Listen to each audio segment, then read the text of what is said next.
Bienvenidos comunidad de YouTube, mi nombre es Eder Leandro, soy estudiante de la especialización de Arquitectura Empresarial de Software de la Universidad Javeriana y en el video de hoy les traigo un ejercicio de compra implementado en la herramienta Bonitasoft. La primera parte que vamos a ver es la definición del problema, una corta demostración y después vamos a pasar a los detalles de implementación.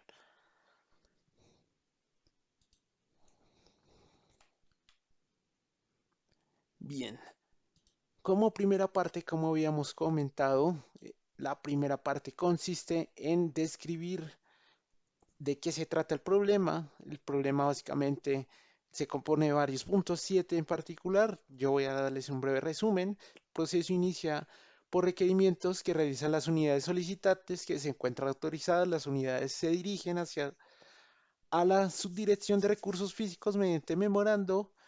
Consideran, considerando el envío de la copia de este al departamento de abastecimiento, ya sea por el mismo medio o por medio electrónico.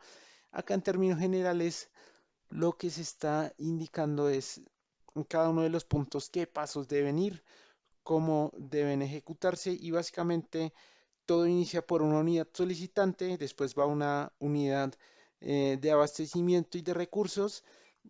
Desde allí, dependiendo si la unidad solicitada, unidad solicitante está habilitada o no, retornan una respuesta diciendo que no está habilitada la unidad o continúan con el proceso que, que consta de otros pasos. En este caso,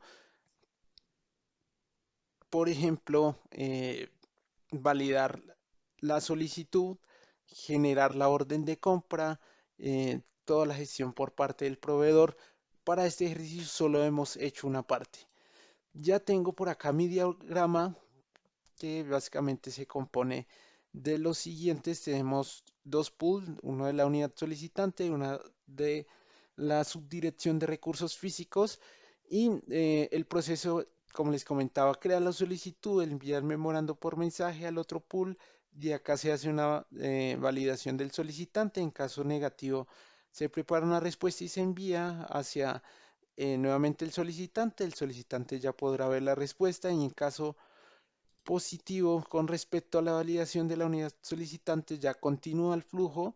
Eh, Acá se hace una acción en la que se ve el memorando, pero a su vez se está haciendo otro paso allí que es que se cambie un estado a recibido. Lo vamos a ver en los detalles de implementación en la base de datos. Posteriormente acá continúa con el flujo, pregunta eh, si es urgente o no y continúa con los demás flujos. Acá en esta parte se recibe una copia, como se había mencionado. Acá se hizo de esta forma, más adelante lo vamos a ver en los detalles. Era para validar que desde un proceso se pueden lanzar varias actividades o otros procesos. ¿Listo? Era con ese fin, porque desde un mensaje podemos lanzar varios mensajes a diferentes eventos intermedios, que son los que vemos acá en pantalla. Bien, ahora vamos con la parte de ejecución. Lo que vamos a hacer es seleccionar el pool inicial. Vamos a darle crear. Acá se van a generar todos los recursos para crear un servidor local en mi máquina que va a instanciar todas las cosas que están disponibles para ejecutar el proceso. Bien, tenemos que tener en cuenta algo, es que cada línea de proceso puede ser ejecutada por actor, un actor, eh, vamos a verlo más adelante, puede tener varios usuarios y esos usuarios pertenecen a unos roles y estos roles a unos grupos. Entonces ya vamos a ver. En el caso de este es un usuario solicitante, vemos que tenemos una tarea disponible por hacer y en este caso vamos a ingresar a realizar la creación de la solicitud. En este caso vamos a llenar el formulario. De acá tenemos unas unidades solicitantes y como mencionaba, una unidad solicitante puede o no puede estar habilitada. En este caso, estas unidades, vamos a ver de dónde provienen. Provienen de una base de datos. Acá tengo específicamente la tabla, y tenemos una columna que me especifica si está habilitado o no. Posterior a ello, eh, simplemente en este paso voy a seleccionarla, pero posteriormente ese dato me va a servir como insumo para determinar si está o no habilitada la unidad solicitante. Acá el usuario selecciona un proveedor, posteriormente dice si es urgente o no, determina una cantidad de productos y selecciona productos. Acá vamos a ver simplemente un ejemplo de una lista de productos, pueden ser muchísimos más para un ejemplo real, pero en este caso se limitan los productos ya que deben estar definidos para la organización. Listo, enviamos el formulario y posteriormente validamos que no haya más tareas pendientes. Si todo está bien, vamos a ver que el sistema me va a notificar que así es, todo está bien y en las tareas terminadas vamos a ver nuestro proceso. Sin embargo, si se fijan bien en el flujo, vemos que posterior a la creación hay un envío de memorando y eso se ejecutó. No lo ve el usuario de forma gráfica, simplemente ocurre una tarea allí y vamos a ver cómo podemos ver. Entonces, interpretando este gráfico, vemos que tenemos un pool que pertenece a, que tiene unos lines o líneas de negocio y estas líneas de negocio deben ser ejecutadas por otra persona. En este caso, un subdirector de recursos físicos y para tal fin lo que vamos a hacer es simplemente salimos del sistema, seleccionamos al subdirector de recursos físicos, posteriormente eh, utilizamos las credenciales para poder ingresar al sistema y este usuario debería tener básicamente dentro de su aplicación debería tener tareas pendientes, es decir, con las unidades solicitantes se pudieran crear muchas solicitudes y posteriormente acá esta persona o la persona que hace este rol tuviese todas las tareas para realizar las validaciones. Acá lo que se hace simplemente es validar la solicitud. Acá dice seleccione la fila para que continúe. Al seleccionarla se llenan los datos, le vamos a dar continuar y una vez le damos continuar todo ha finalizado. Validamos que no tengamos más pasos pendientes, nos damos cuenta que sí, si hubieron más datos pendientes y vemos que acá nos dice que urgente. Entonces vamos a ver analógicamente a dónde nos encontramos dentro del flujo del proceso. Vemos que acá se envió el memorando, entramos con un usuario, que en este caso es el actor de la solicitud de recursos físicos y vemos que ha pasado la primera compuerta que valida la unidad solicitante. Posteriormente estamos acá viendo el memorando. ¿Listo? Entonces, una vez vemos ese memorando en la base de datos, hay otra tabla que se llama solicitud donde va a haber persistencia de los datos con relación a la solicitud que acabamos de hacer. Acá tenemos más ejemplos, pero vamos a ir a la última línea donde tenemos el tipo de servicio, en este caso el proveedor, si fue recibido o no, que en este caso pasó de un estado false inicialmente a un estado true, y posteriormente la unidad solicitante.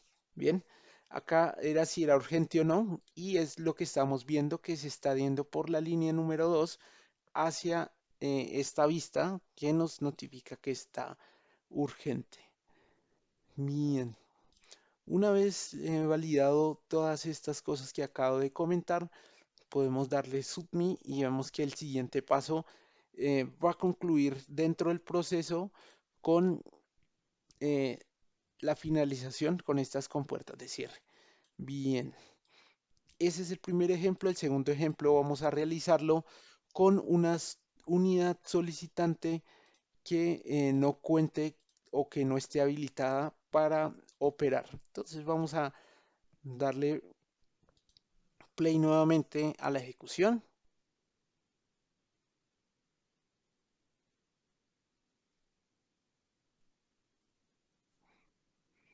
Acá se están compilando nuevamente todas las opciones. Posterior a ello, vamos a ver que tenemos una tarea disponible. Vamos a crear otra solicitud eh, con todos los datos posibles. Acá pudiésemos bien sea seleccionar otra fecha.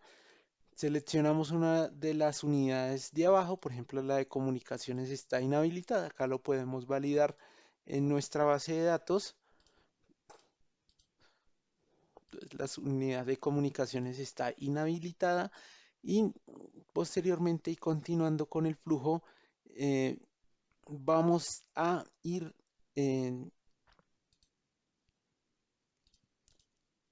a continuar con el llenado del formulario. Acá ya seleccionamos otro documento, no sé, otro proveedor, una cantidad y seleccionamos un producto.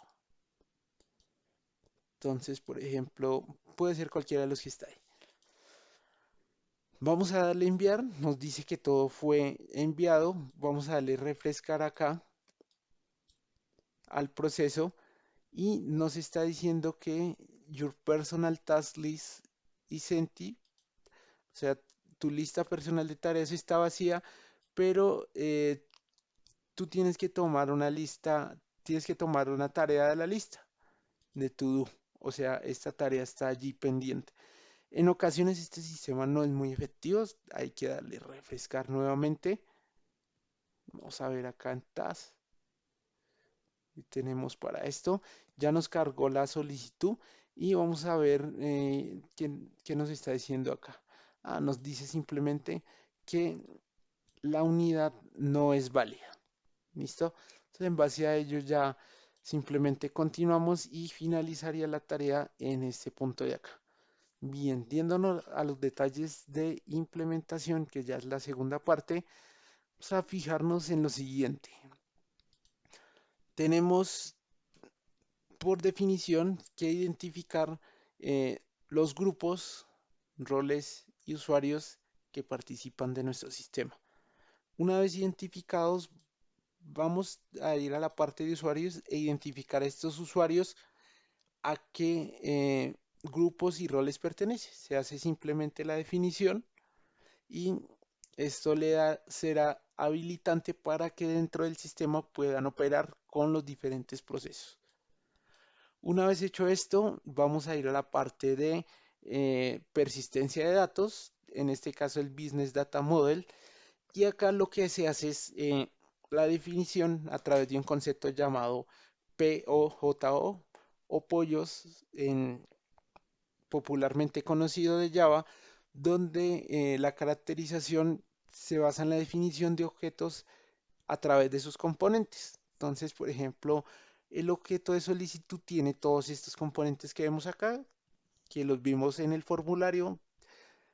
Vemos que estos están definidos allá debido a que provienen de acá y en la base de datos es igual. Es decir, podemos definirlos acá, posteriormente podemos darle en deploy y en la base de datos los vamos a ver.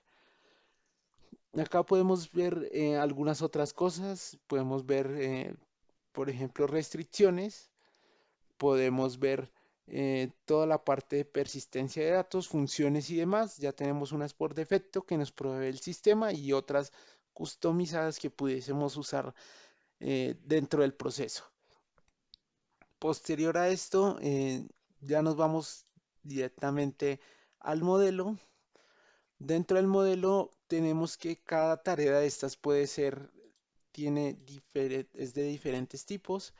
Es una tarea con este muñeco o con este icono significa que la ejecuta una persona y por ello necesita una interfaz gráfica para operar allí. Tenemos procesos de servicios, procesos de llamados de actividad, de recepción de mensajes, envío de mensajes, de script y otro tipo de tareas. Para, para esta tarea en particular ya vamos a ver algunos detalles. Bien, ¿qué necesitamos saber del pool? Lo que comentábamos al inicio, eh, la parte de los actores, un actor se define acá el actor y posteriormente se configura. Entonces, por ejemplo, para este actor solicitante podemos ver que es un actor que pertenece a un grupo y que pertenece a un rol y todos aquellos usuarios que tengan esas características van a poder gozar del privilegio de ejecutar las tareas que se encuentren dentro de esta línea de proceso. Bien, esa es la primera parte. La segunda son los datos. Entonces acá tenemos los modelos. Para adicionar un modelo simplemente escribimos un nombre. Se recomienda por convención utilizar los nombres lo más dicientes posible a que está haciendo referencia. Entonces, por ejemplo, imaginémonos que vamos a llamar a un proveedor. Acá seleccionamos el Business Object, proveedor. Acá nos dice que este dato ya existe, simplemente lo podemos cambiar. Y le damos en finalizar para agregar un nuevo una nueva variable de negocio. Estas variables de negocio por lo general se utilizan en la parte de los procesos donde son usuarios para la definición de formularios y en los demás procesos para la operación, por ejemplo, dentro de los scripts. Vamos a ver más adelante un ejemplo. Por ahora voy a remover esta tarea. Tenemos los procesos, las variables de proceso que básicamente son variables que van a ser usadas durante el proceso por diferentes tareas y que pueden ser persistidas y que van a estar disponibles para toda la línea de proceso. Entonces pueden tener diferentes acciones ahí, vamos a poderlas guardar valores significativos durante el proceso. Bien, y por último tenemos la parte de ejecución. Por lo general para el proceso en general no se definen algunas cosas de conectores de entrada que tienen que ver con bases de datos y conectores de salida. No se definen en esta primera instancia. Primero se diagraman los procesos y toda la parte de contratos y eso, por lo general, es mejor llevarlo a a una tarea como tal. Bien. Ya una vez definido esto, vamos a definir que para todo el flujo solo vamos a tener un punto de inicio. Entonces, este punto de inicio es desde donde vamos a iniciar la solicitud. Entonces, acá tenemos que ver otra cosa. Tenemos que ver dentro de los actores que este es el Process Initiator. ¿Quién inicia este proceso? Entonces, en este caso es el solicitante va a iniciarme este proceso y acá se supone que es otro tipo de actor quien me inicia el proceso. ¿Listo? Acá lo podemos ir definiendo. Por ejemplo, este que tenemos acá lo va a iniciar esa persona. Sin embargo, el launcher de este pool va a ser quien nos está enviando la invocación desde por acá. Posteriormente ya podemos entrar a los procesos con los actores definidos de forma particular. Vamos a entrar en detalle, ya entramos, vamos a entrar en detalle dentro de una de las tareas. Las tareas también tienen datos. ¿Listo? Entonces tenemos pool variables, que son las generales, o tenemos local variables, que son en particular del proceso. Tenemos de la ejecución los contratos y los contratos me llaman o variables simples, que pueden ser de tipo entero o otro tipo. Por ejemplo, yo le puedo escribir un nombre acá y definir de la lista de cuál me sirve. Esto posteriormente lo voy a utilizar para definir los formularios. Este lo voy a remover por ahora. Y acá dentro de la solicitud info, hace parte del modelo. ¿Cómo lo importamos? Simplemente damos clic acá y seleccionamos uno de los objetos del modelo que posteriormente me van a traer subobjetos que ya tienen la información o los metadatos sobre los cuales van a operar los datos. Acá ya tenemos esta información que posteriormente va a ser utilizada en el formulario. Este proceso puede utilizar un formulario que lo tenemos en una página, acá en los pages. Si nos vamos para las páginas, vemos lo siguiente, que tenemos una interfaz gráfica de modificación. Podemos modificar el nombre de la página, acá en este titular. Por ejemplo, van a ver que acá se va a alterar si yo le doy save ese nombre. se altera, se refresca la página y acá vemos que incluso la URL del contexto que me apunta a esta página cambia. Bien, acá ya tenemos el formulario. En mi caso, por ejemplo, definí que la unidad solicitante va a provenir de la base de datos. Los nombres que voy a ver allí, ciertamente los voy a tomar de allá, no los voy a definir de forma escrita.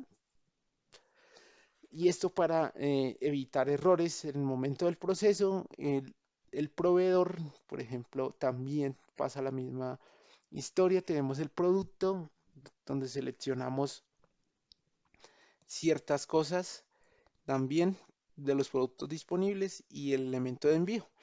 De acá de las variables son variables que utiliza mi interfaz gráfica para interactuar con el usuario. Entonces, nosotros podemos definir variables propias. Por ejemplo, yo tengo esta de producto que proviene de un business data. El business data básicamente son los objetos de variable. Vamos a hacer un ejemplo así muy cortito por acá. Imaginemos que tenemos esta variable que se llama ejemplo y del business data vamos a seleccionar uno de los modelos. Recuerden, estos modelos no transportan datos, simplemente son modelos que nos permiten escribir datos y que posteriormente esos datos los podemos extraer y sacar para persistirlos en datos.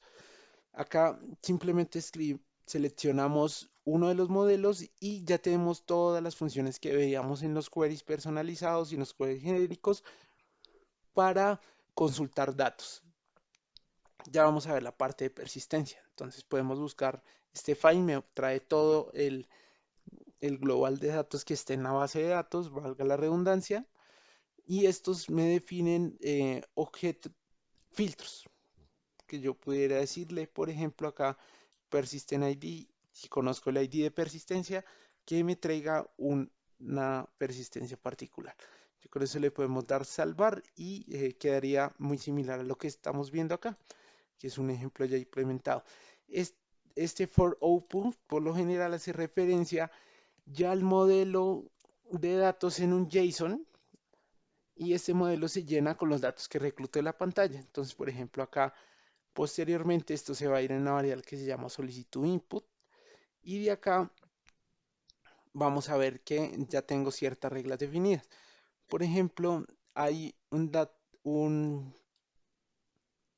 variable que se llama la variable recibido. Si la variable no es recibida, simplemente va a ser lo siguiente. Va a establecerle false como por defecto y posteriormente la vamos a poder usar. Bien, estos datos, todos estos datos ya pueden ustedes diseñar sus interfaces gráficas. Van a ver cosas acá, por ejemplo, de dónde provienen los datos. Ven, miramos este ejemplo en particular. Provienen de una consulta a la base de datos. Posteriormente esa consulta me trae un objeto JSON, porque recuerden que todo esto se trata de modelos. Yo le puedo decir de ese objeto JSON cuál puede ser mi clave y si yo requiero que de ese objeto JSON me retorne también una clave en particular. Este value es un valor y está allí para posteriormente armar ese objeto de tipo for output donde se va a guardar el valor que me reclute estos objetos del formulario, los inputs, los selects, los dropdowns, otros elementos en particular. Bien, visto todo esto, vamos a ir a la siguiente parte, que es la parte de las operaciones.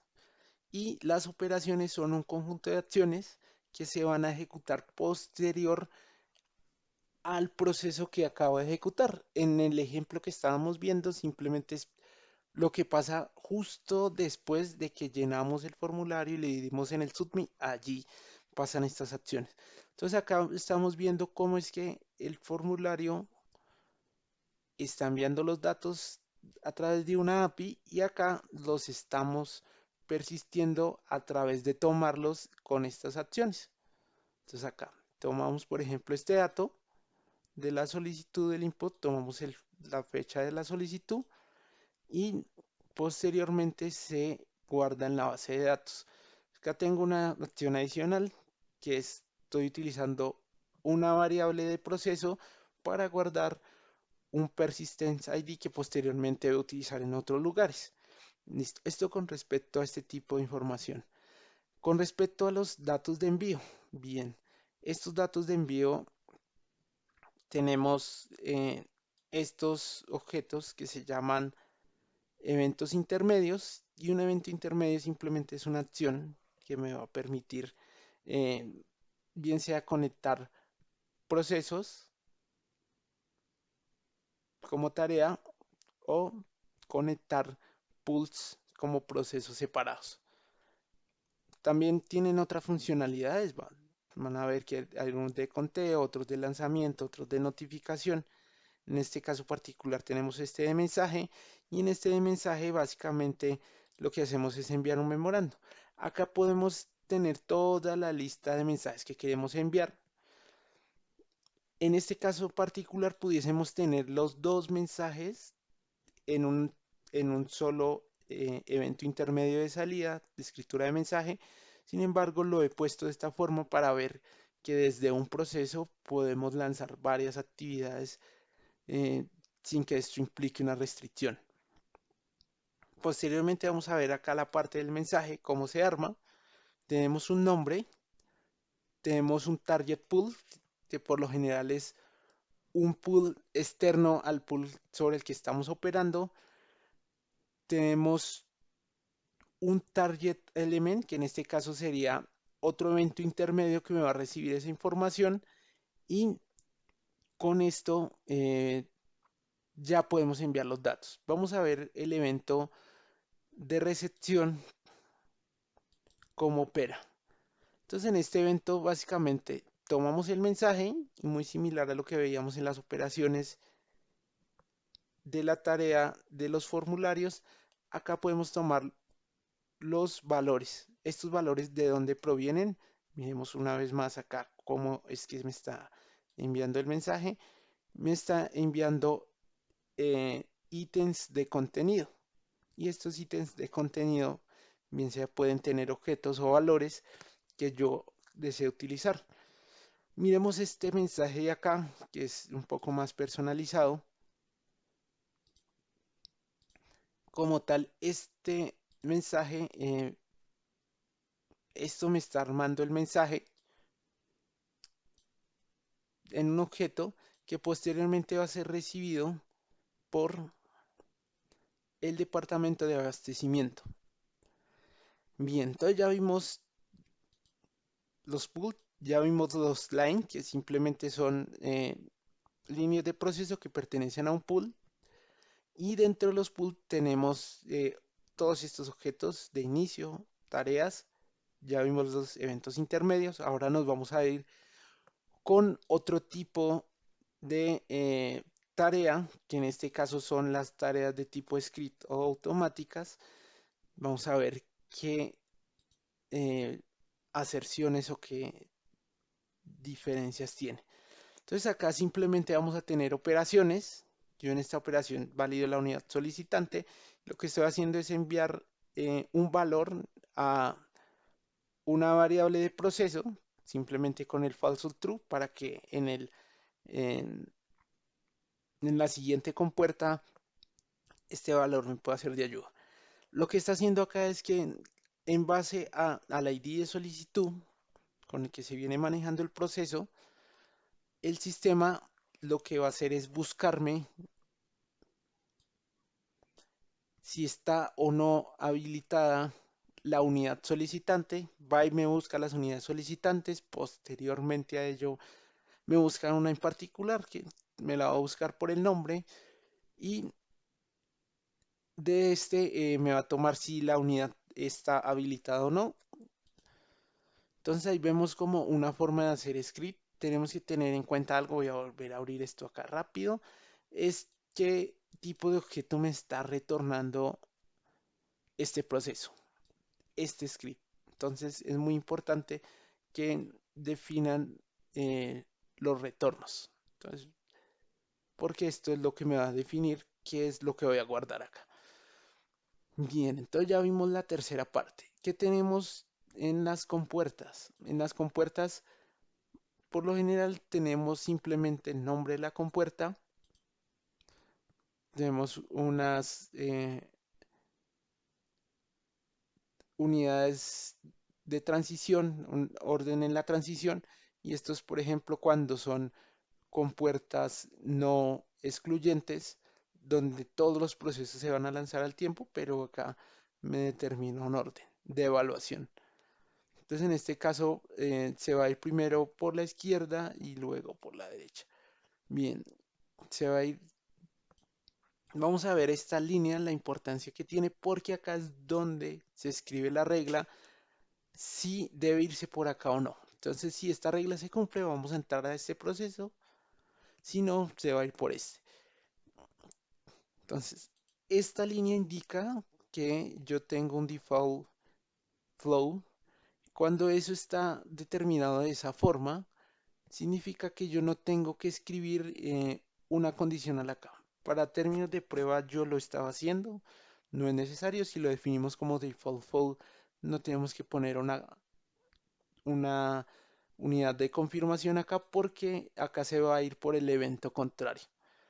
Cuando sea una compuerta excluyente únicamente con dos caminos de salida.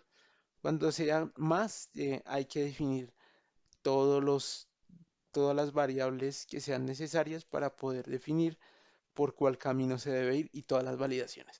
Simplemente validamos que la unidad solicitante sea igual a true o que sí esté habilitada, que sería el sinónimo de eso. Continuamos el camino con este gateway.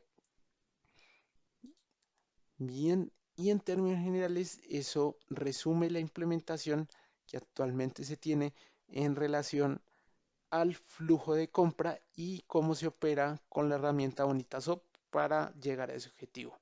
Muchas gracias.